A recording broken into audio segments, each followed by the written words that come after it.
नमस्कार, आप देख रहे हैं लोकल खबर। मैं हूं सुभाष शेखर। जैसा कि आप जानते हैं कि कोरोना महामारी का दौर चल रहा है, लॉकडाउन भी चल रहा है, लेकिन इस बीच अच्छी बात यह है कि लॉकडाउन में छूट देने का जो प्रोसेस है वो भी शुरू कर दिया गया है और छूट के साथ ही लोगों को मुश्किलों की जो कुछ चुनौतियों को भी सामना करना पड़ रहा है, जिसमें से एक है इकोनॉमिक चुनौती। इकोनॉमिक चुनौती वो क्या है, कैसे हम लोग रोज़ की ज़िंदगी में दो चार हो रहे हैं और अभी जो सरकार के जो अर्थव्यवस्था को सुधारने के लिए जो फैसले लिए जा रहे हैं उसका हमारे जीवन में किस तरह से प्रभावित कर रहा है, ये भी हम जानने की कोशिश करेंगे। और आज ये इसी पर चर्चा करने के लिए मेरे साथ बैठे हैं अभिरूप मुखर्जी, जो एक जाने माने अर्थशास्त्री हैं। अभिरूप जी, स्वागत है आपका लोकल खबर में। बताएंगे कि इस लॉकडाउन में जो स्थिति उत्पन्न हुई हमारे जीवन में, खासकर झारखंड के लोगों में, किस तरह की वो परिस्थितियां हैं जो हमें और आपको प्रभावित करते हैं? देखिए, ये एक पैंडेमिक सिचुएशन है और जब भी पैंडेमिक ऐसा आया है, वर्ल्ड वाइड एक इकोनॉमिक स्लोडाउन आया है। गवर्नमेंट के पास दो मुश्किलें थे। एक तो इस महामारी को रोकना था और दूसरा है कि इकोनॉमी को भी बचा के रखना था। तो ये दोनों में अंतर्द्वंद था। एक को बचाने जाते तो दूसरा को नुकसान झेलना पड़ता। पर सरकार ने काफ़ी चर्चाएं हुई और बहुत अच्छे अच्छे स्टेप्स लिए गए, पर अभी भी मुश्किलें बनी हुई हैं। अभी लॉकडाउन खोल दिया गया है। रूरल एरियाज़ तो ठीक है, पर अर्बन एरियाज़ में हम लोग का पॉपुलेशन डेंसिटी बहुत ज़्यादा है, इसलिए जो सोशल डिस्टेंसिंग वगैरह है बहुत मेंटेन करना मुश्किल है। तो मेरा मानना था कि रूरल एरियाज़ को खोला जाए, जहाँ पे एमएसएमई खोला जाए और फार्मिंग एग्रीकल्चर सेक्टर खोला जाए, पर गवर्नमेंट ने कुछ सोचा और कुछ पॉलिटिकल प्रेशर में आके अर्बन एरियाज़ में भी चीज़ें खोलने लगी।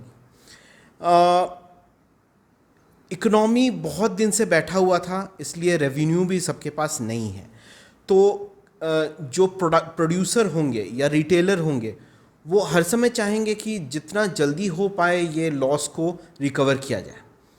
इससे क्या होगा, दोहरा मार झेलना पड़ेगा कंज्यूमर्स को। एक तो कंज्यूमर के पास इनकम नहीं है, दूसरा है वो जब बाज़ार में जाएगा तो उसको ऊंचे दामों का प्रेशर झेलना पड़ेगा। तो गवर्नमेंट को ये सब सोचना चाहिए, पहले से ही अनुमान लगाना चाहिए। मेरी जानकारी में जो है, आप भी जानते होंगे, भारत सरकार ने 20 लाख करोड़ रुपए की मदद का ऐलान किया था, जो 5 चरणों में था। इसका फ़ायदा लोग क्या ले पा रहे हैं, और अगर नहीं ले पा रहे हैं तो किस रूप में ले सकते हैं, और इसमें स्टेट गवर्नमेंट का क्या भूमिका फिलहाल दिख रहा है? 20 लाख, पहले तो हमको ये समझना पड़ेगा कि 20 लाख करोड़ रुपया टोटल कैश फ्लो नहीं है। ये गवर्नमेंट ऐसा नहीं है कि 20 लाख करोड़ रुपया कल को जाके सबके पास दे देगी, ऐसा नहीं है। ये 20 लाख करोड़ रुपया का बहुत सारा कंपोनेंट्स है। अधिकतर कंपोनेंट इसका लोन के तरफ है, जो क्रेडिट इशू के तरफ है कि आपको लोन दिया जाएगा और वो लोन आप बिजनेस करके चुकाना पड़ेगा। दूसरा एलिमेंट है, इसमें सिर्फ फिस्कल पॉलिसी नहीं है, इसमें जो आरबीआई की तरफ से भी जो रियायत बरती गई वो भी जोड़ दिया गया है। तो 20 लाख करोड़ एक पैकेज है जिसमें बहुत सारे एलिमेंट्स हैं जो धीरे धीरे लोगों तक पहुंचेगा, एक बार में नहीं पहुंचेगा।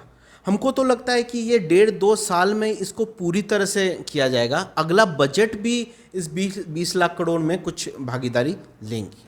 सर, और अभी जो लॉकडाउन जब खुल गया है और काफ़ी कुछ शुरू हो गया, जैसे कि ट्रांसपोर्ट सिस्टम हो गया और लोगों का जो रोज़ का ड्यूटी है वो भी शुरू हो गया है, तो वो आप क्या महसूस करते हैं? आप अपने कलीग से, आपके जो मित्र हैं या फिर बाकी लोगों से बात करते होंगे, वो लोग किस तरह की परेशानी को बताते हैं और सरकार को उसके लिए किस तरह की कदम उठाने की ज़रूरत है?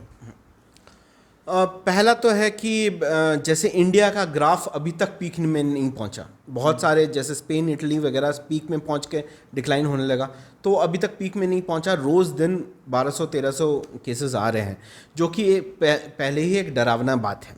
दूसरा है कि लोग घर से बाहर निकलने के लिए प्रेशराइज्ड हो रहे हैं, क्योंकि उनके पास इकोनॉमी अर्निंग नहीं है, तो उनको निकलना ही पड़ेगा। लेकिन निकलने से सोशल डिस्टेंसिंग मेंटेन करना, अपना हाइजीन मेंटेन करना बड़ा टफ बात है। तीसरा है कि बहुत सारे एवेन्यूज़ अभी भी बंद हैं। जैसे आप मान लीजिए जो पूरा एजुकेशन सेक्टर बंद है, तो एजुकेशन सेक्टर से जो जुड़े हुए हैं वो अपने दुकानें वगैरह खोल तो रहे हैं, पर कंज्यूमर्स बहुत कम आ रहे हैं। तो ये फिक्स्ड एक इनकम उनका फिक्स्ड एक एक्सपेंडिचर उनका जा रहा है, पर इनकम उतना हो नहीं रहा है। तो ये स्वाभाविक होने में अभी टाइम लगेगा। जो खुले हुए हैं वो भी काफ़ी एक्सपेंसिव हो गए, जैसे कि ट्रांसपोर्ट के जो छोटे छोटे साधन हैं, ऑटो रिक्शा हो गए, ई रिक्शा हो गए। अगर पहले कुछ दूरी जाने में 10 रुपये अगर लगते थे, अब 50 रुपये लग रहा है। तो जो लाइफस्टाइल को फॉलो करना, रोज़ की ज़रूरतों को पूरा करना लोगों के लिए कितना एक्सपेंसिव हो गया है। और जो रोज़ का ज़रूरत का चीज़ है, राशन पानी हो गया, पर लॉकडाउन से पहले क्या स्थिति था, अब क्या कितना महंगा हो गया है। देखिए, ये कोरोना जो पैंडेमिक आया, ये बहुत हम लोग का लाइफ स्टाइल चेंज किया है और आगे भी करेगा। जैसे इसको मैं वर्ल्ड वॉर 2 के साथ ही कंपेयर करना चाहता हूँ, क्योंकि उसके बाद भी पूरा वर्ल्ड ऑर्डर चेंज हो गया था, इसके बाद भी होगा। देखिए, आप छोटा छोटा बात हम बोल रहे हैं कि जैसे अभी एक ऑटो में पीछे 2 ही जन बैठ सकते हैं, तो ऑटो वाला भी क्या करेगा, वो अपना दाम बढ़ा दिया। आप दूसरी तरफ देखेंगे कि लोन वगैरह बहुत कम हो गया, रेट ऑफ इंटरेस्ट। इससे क्या हो रहा है कि अचानक से ऑटोमोबाइल सेक्टर में बड़ा उछाल देखने को मिल रहा है। क्यों? क्योंकि लोग सोच रहे हैं कि ये पैंडेमिक सिचुएशन तो चलता रहेगा, क्यों नहीं भाई अपना एक व्हीकल हो जाए, और इससे व्हीकल का डिमांड बहुत बढ़ गया है। तो चीज़ें ऐसे डायनामिकली बहुत चेंज होगा। वजह ये भी हो सकता है कि पब्लिक जो ट्रांसपोर्ट है वो भी कॉस्टली हो गया है, हाँ, किराया महंगा हो गया है, पब्लिक ट्रांसपोर्ट कॉस्टली हो गया है। पब्लिक ट्रांसपोर्ट में जाने के लिए भी लोग डर रहे हैं। बसेस खुले भी थे, लेकिन बसेस में आधा सीट खाली था, बिकॉज लोग डर भी रहे हैं। तो इसके लिए पर्सनल व्हीकल्स में फिर से आ गया। लेकिन इसमें देखिए, हर चीज़ जुड़ा हुआ रहता है। पर्सनल व्हीकल ज़्यादा हो जाएगा, रोड पे ज़्यादा प्रेशर पड़ जाएगा, एनवायरनमेंट में प्रेशर पड़ जाएगा। तो अभी एक के बाद एक जैसे जैसे ये खुलते रहेगा, बहुत कुछ चेंजेस दिखाई देगी। सर, एक और चीज़ है कि झारखंड सरकार ने कैबिनेट में कुछ महत्वपूर्ण फैसले लिए हैं, जिसमें से 2-4 अहम रखते हैं। जैसे पेट्रोल डीजल महंगे कर दिए गए, एविएशन के फ्यूल महंगे कर दिए गए, प्रोफेशनल टैक्स लगाए गए, फिर कोल माइंस में भी टैक्सेज लगाए गए। तो ये सब का कितना असर पड़ेगा, और जो जीवन जो पहले से महंगा चल रहा था और कितना महंगा हो सकता है। सरकार, स्पेशली स्टेट गवर्नमेंट का रेवेन्यू में बहुत धक्का लगा है, क्योंकि बिजनेस हो नहीं रहा है, तो रेवेन्यू आ नहीं रहा है। जो जीएसटी में भी जो एसजीएसटी का भाग होता है वो भी नहीं आ रहा है। तो गवर्नमेंट अभी बहुत थोड़ी सी उतारू हो गई है, कहाँ से वो ले पाए। लेकिन हमको नहीं लगता है कि ये सब फिर से एक बार सरकार को देखना चाहिए कि ये स्टेप्स लॉन्ग टर्म में, हर समय लॉन्ग टर्म का देखना भी चाहिए। शॉर्ट टर्म में तो थोड़ा सा रेवेन्यू ला देगी, पर लॉन्ग टर्म में इसका एक हानिकारक ये सिचुएशन हो सकता है। सरकार को अलग अलग और फील्ड्स को एक्सप्लोर करना चाहिए जहाँ से रेवेन्यू जनरेट हो सकता है। मैंने जैसे 2 वेज बोला था कि पहला तो ये है कि शॉर्ट टर्म में नरेगा वगैरह को एक्टिवेट करना है, जिससे एटलीस्ट 40-50 दिन का इनकम मिले। और लॉन्ग टर्म में जो कि नीश सेक्टर्स है, जैसे बहुत सारा हैंडलूम सेक्टर्स है, झारखंड के बहुत सारे सेक्टर्स हैं जो अभी भी डोमेंट हैं, उसको एक्टिवेट किया जाए, जिससे लॉन्ग टर्म में मिलेगा। मैं एक स्पेशल इसमें बोलना चाहता हूँ कि ये जो 20 लाख करोड़ में एक CAMPA fund specially tribal areas के लिए आवंटित था, तो मैंने खुद सरकार को कहा है कि सरकार इसको आगे बढ़े, क्योंकि झारखंड के लिए ये बहुत अच्छा है कि कैंपा फंड से कुछ फंड मिले। तो ये जो तेंदू लीव्स हुआ, लाह का ये हुआ, इस पर बहुत बढ़ोतरी मिलेगा, जो एम्प्लॉयमेंट भी जनरेट कर सकता है। जी, जैसा कि सर बता रहे थे कि हमें और आपको हर तरह का एहतियात बरतना है। लॉकडाउन का गाइडलाइन को भी फॉलो करना ज़रूरी है।